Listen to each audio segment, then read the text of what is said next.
तुम्ही रोज दूध पिताय, कॅल्शियमच्या गोळ्या घेताय, पण तरी देखील तुमचे पाय दुखतायत, सांधे दुखतायत, कंबर दुखतेय का? वयाप्रमाणे हे त्रास आपल्याला होणारच असं गृहीत धरण्यापेक्षा आपल्या शरीरामध्ये अनेक बदल होत असतात ते जाणून घेणं हे जास्त महत्त्वाचं आहे. कारण त्या बदलांकडे आपण वेळीच लक्ष दिलं नाही तर पुढे जाऊन हे त्रास आहेत ते आपले वाढू शकतात. आणि म्हणूनच तुमचं वय जर 30 किंवा 30 पेक्षा जास्त असेल तर आजचा व्हिडिओ तुम्ही नक्की बघा. आजच्या व्हिडिओमध्ये आपण जाणून घेणार आहोत 7 महत्त्वाची कारणं की ज्यामुळे आपल्याला सांधेदुखी किंवा ह्या ज्या तक्रारी आहेत त्या कशामुळे होत आहेत हे आपल्याला समजेल. बरोबरच त्याचे प्रॅक्टिकल उपाय देखील समजतील. पण त्यासाठी व्हिडिओ शेवटपर्यंत नक्की बघा. नमस्कार, मी डॉक्टर स्वप्ना तुमचं सगळ्यांचं स्वागत करते आपल्या YouTube channel healthy living with doctor स्वप्नामध्ये. तुमचे पाय दुखतायत, कंबर दुखतीये, हे तक्रारी तुम्हाला वारंवार होत आहेत का? पण म्हणजे नक्की काय होतंय? तुमची हाडं दुखतायत का? जर एक्सरे केला तर एक्सरे मध्ये मात्र काहीच दिसून येत नाहीत. हे दुखतायत ते तुमचे सांधे आहेत किंवा सांध्यांच्या बाजूला असणारे स्नायू आहेत. तासन तास बसून काम केल्यानंतर अनेकांना कंबरदुखीची तक्रारी होत असते आणि एक्सरे केल्यानंतर त्यामध्ये काहीही दिसून येत नाही. पण तेच जर तुम्ही 15 दिवस जर स्ट्रेचिंग एक्सरसाइजेस नियमितपणे केलेत, म्हणजेच कमरेच्या स्नायूंचे व्यायाम जर नियमितपणे केलेत तर तुमची 80% तक्रारी कमी झालेली दिसून येते. म्हणजेच काय, जर नक्की तुम्हाला त्रास काय होतोय, तुमचं काय नक्की दुखतंय हे जर तुम्हाला समजलं, त्याचं कारण जर तुम्हाला समजलं तर त्याचं उपाय शोधणं हे जास्त सोपं जातं. म्हणूनच आजच्या व्हिडिओमध्ये जाणून घेऊयात 7 महत्त्वाची कारणं जी तुम्हाला माहिती असणं खूप गरजेची आहेत. मी कॅल्शियमच्या गोळ्या घेतोय, मी रोज दूध पितोय, म्हणजे माझे हाडं किंवा माझे सांधे हे मजबूत असतील, मला त्रास होणार नाही, हे एवढंच पुरेसं आहे का? तर नक्कीच नाही आहे. फक्त कॅल्शियम हे तुमच्या सांध्यांसाठी किंवा हाडांसाठी हे पुरेसं नाही आहे. कारण तुमचं तुम्ही जे काही कॅल्शियम घेताय ते तुम्ही आहारातून घेत असाल, तुम्ही टॅबलेटमधून घेत असाल, ते कॅल्शियम शरीराकडून वापरलं जाण्यासाठी किंवा त्याचं शरीरामध्ये चांगलं ॲब्झॉर्प्शन होण्यासाठी व्हिटॅमिन डी हे देखील तितकंच गरजेचं आहे. सध्या आपली जी काही जीवनशैली आहे त्यामुळे जवळजवळ 80% लोकांमध्ये व्हिटॅमिन डी ची कमतरता आहे ती दिसून येते. तुमचे सांधे किंवा तुमची हाडं मजबूत राहण्यासाठी फक्त कॅल्शियम गरजेचं नाही आहे, तर तुम्हाला व्हिटॅमिन डी हे देखील तितकंच महत्त्वाचं आहे. जसं जसं आपलं वय वाढतं तसं तसं कॅल्शियमची गरज देखील ही जास्त निर्माण होते. म्हणूनच तुमचे सांधे किंवा हाडं जर मजबूत राहावी असं जर तुम्हाला वाटत असेल तर व्हिटॅमिन डी, कॅल्शियम आणि त्याबरोबर योग्य मात्रामध्ये प्रथिनं म्हणजेच प्रोटीन्स हे तुमच्या आहारामध्ये असणं हे खूप गरजेचं आहे. ह्यासाठी उपाय अगदी सोपा आहे. तुम्हाला जमेल तेवढा सूर्यप्रकाश घ्या, कारण व्हिटॅमिन डी हे आहारातून आपल्याला फार कमी प्रमाणामध्ये मिळतं.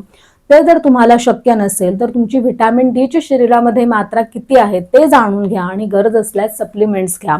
बरोबरच तुमच्या आहारामध्ये कॅल्शियम रिच फूड्स ठेवा. हे कॅल्शियम असणारे पदार्थ कोणते आहेत याचा व्हिडिओ मी चॅनलवर अगोदरच बनवलेला आहे. जर तुम्हाला दूध आवडत नसेल तर दुधा व्यतिरिक्त तुम्ही काय खाऊ शकता ते देखील मी सांगितलेलं आहे. तो व्हिडिओ तुम्ही नक्की बघून घ्या.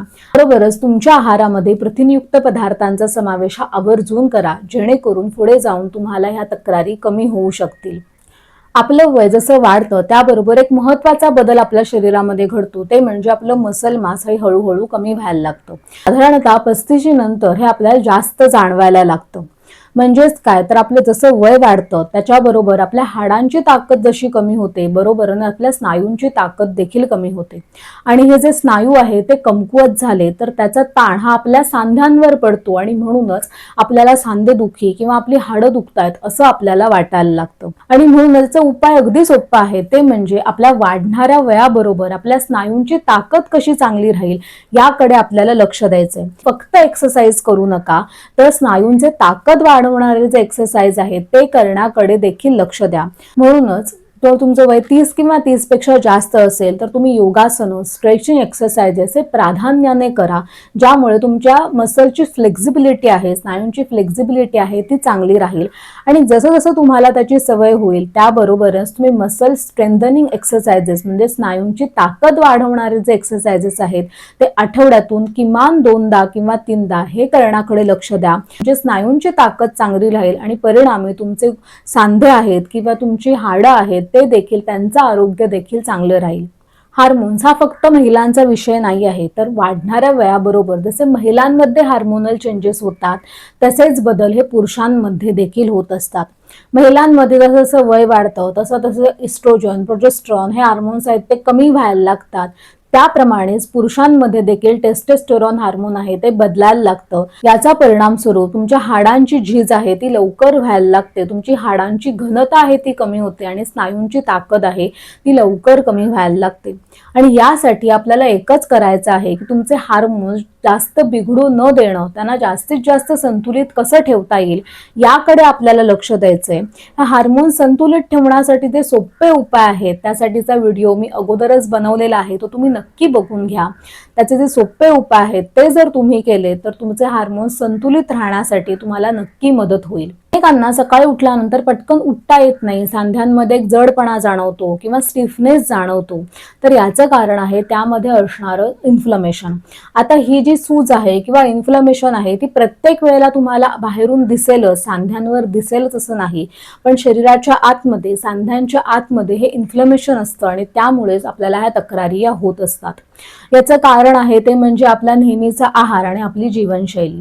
आपल्या आहारामध्ये अधिकचे गोड पदार्थ असणे, पॅक्ड किंवा प्रोसेस फूड हे जास्त प्रमाणामध्ये खाणे, झोप व्यवस्थित न घेणे किंवा मानसिक ताण खूप जास्त प्रमाणामध्ये असणे यामुळे शरीरामध्ये इन्फ्लमेशन आहे ते वाढायला लागतं आणि त्याचा परिणाम हा तुमच्या सांध्यांवर देखील दिसायला लागतो. यासाठी उपाय अगदी सोपा आहे. पूर्वी जर आपण बघितलं तर नैवेद्याला, सणासुदीला आपल्या घरी गोड केलं जायचं, पण आता मात्र आपल्याकडे हे सर्रास होत असतं. तर आपल्याला हेच करायचंय, आपल्या आहारामधून अधिकचे गोड पदार्थ आहेत ते आपल्याला जास्तीत जास्त कमी करायचं आहे.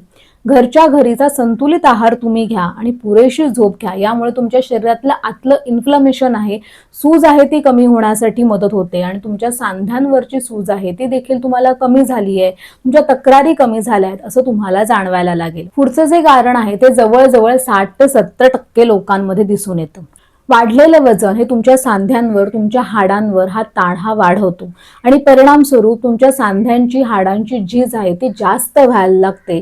सांध्यांमधलं जे कार्टिलेज आहे ते हळूहळू झिजायला लागतं आणि परिणाम स्वरूप तुम्हाला सांधे दुखणे, सांध्यांच्या ठिकाणी सूज येणे किंवा ह्या तक्रारी आहे ते सुरू होतात. विशेषतः जेव्हा तुम्ही एखादी हालचाल करतात त्यावेळेला हे तुमचं जास्तीचं वजन आहे ते अधिक जास्त पटीने तुमच्या सांध्यांवर ताण हे वाढवतं आणि म्हणूनच फक्त 5% ते 10% वजन तुम्ही जर तुमचं कमी करू शकलात तर तुमच्या सांध्यांवरचा आणि हाडांवरचा ताण आहे तो अधिक जास्त कमी होतो. आणि म्हणूनच जर तुम्ही आता तुमच्या वयाच्या 30व्या टप्प्यावर असाल किंवा 40व्या टप्प्यावर असाल आणि तुमचं वजन जर जास्त असेल तर ते कमी करण्याकडे किंवा ते का वाढतंय याकडे तुम्ही लक्ष द्या, जेणेकरून तुमचं सांध्यांचं किंवा तुमच्या हाडांचं आरोग्य आहे ते तुम्ही अधिक जास्त चांगलं ठेवू शकाल. पुढचं जे कारण आहे ते आपल्याला अनेकांच्या लक्षात येत नाही. आपले सांधे आहेत किंवा आपले जे जॉईंट्स आहेत ते हालचाल करण्यासाठीच बनलेले आहेत.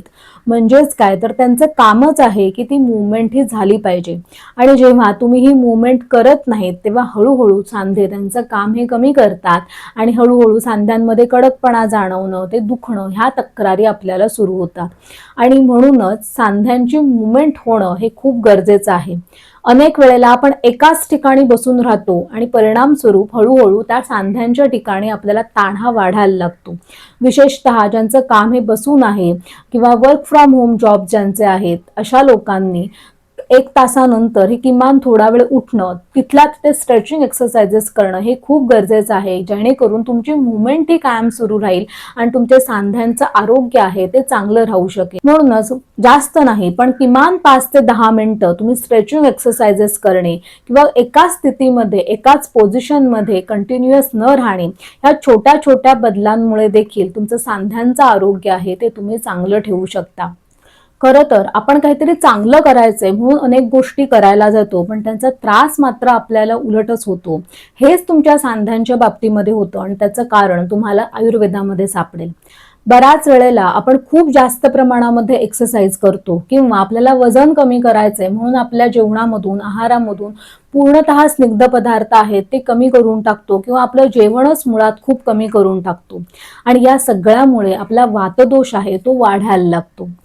आयुर्वेदानुसार जसं जसं तुमचं वय वाढतं तसं तसं तुमच्या शरीरामध्ये वातदोष हा स्वाभाविकरित्या हा वाढायला लागतो. करण्यास तुमच्याकडून असं काहीतरी केलं गेलं की ज्यामुळे तो वातदोष अजून जास्त वाढायला लागलाय, तर त्याचा परिणाम हा स्वरूप तुमची सांधे दुखायला लागतात, तुमचं अंग दुखायला लागतं, तुमची हाडं दुखायला लागतात. यामध्ये सगळ्यात जे कॉमन केलं जातं ते म्हणजे वजन कमी करायचंय म्हणून जेवण खूप कमी केलं जातं किंवा तुमच्या जेवणामधून स्निग्ध पदार्थ आहेत ते पूर्णतः कमी केले जातात. हे असं करणं हे अजिबातच योग्य नाहीये. वजन कमी करण्यासाठी तुम्हाला जेवण नाही तर तुम्हाला योग्य खाण्याची गरज असते. त्यामुळे योग्य सल्ल्यानेच तुम्ही वजन कमी करा. आणि दुसरं म्हणजे तुम्हाला स्निग्ध पदार्थ आहेत ते पूर्णतः कमी करण्याची गरज नाहीये, तर योग्य स्निग्ध पदार्थ खाण्याची गरज आहे. म्हणजेच काय, तर तुमच्या आहारामध्ये ड्रायफ्रुट्स आहेत ते तुम्ही खाऊ शकता. जे चांगले फॅट्स आहेत, ज्याच्यामध्ये तूप आहे, नट्स आहेत, सीड्स आहेत, याचा समावेश तुमच्या आहारामध्ये तुम्ही आवर्जून केला पाहिजे की ज्यामुळे शरीराला गरजेचे असणारे स्निग्धांश आहेत ते तुम्हाला मिळतील. बरोबरच अनेक जण वजन पटकन कमी करायचं आहे किंवा दुसऱ्या काहीतरी कारणासाठी खूप जास्त एक्सरसाइज करतात किंवा रात्रीच्या वेळेला खूप जास्त एक्सरसाइज करतात. अशा वेळेला वातदोष हा लवकर वाढायला लागतो आणि अशा वेळेला मग सांध्यांमध्ये कटकट आवाज येणं किंवा सांधे दुखणं, खूप थकल्यासारखं वाटणं ही लक्षणं तुम्हाला दिसायला लागतात. म्हणून असं कुठलाही अतिरेक न करता संतुलित आहार घेणं आणि संतुलित व्यायाम करणं हे देखील तितकंच गरजेचं आहे. तुम्हाला आजचा व्हिडिओ जर आवडला असेल किंवा गरजेचा वाटला असेल तर तुमच्या नातेवाईकांना, मित्रमैत्रिणींना हा नक्की पाठवा. असेच अनेक माहितीपूर्ण व्हिडिओ बघण्यासाठी चॅनलला सबस्क्राईब करा, बेल आयकॉन दाबा, म्हणजे मी व्हिडिओ अपलोड केला की त्याचं नोटिफिकेशन तुम्हाला मिळत राहील. आणि तोपर्यंत हेल्दी राहा आणि हॅप्पी राहा. नमस्कार.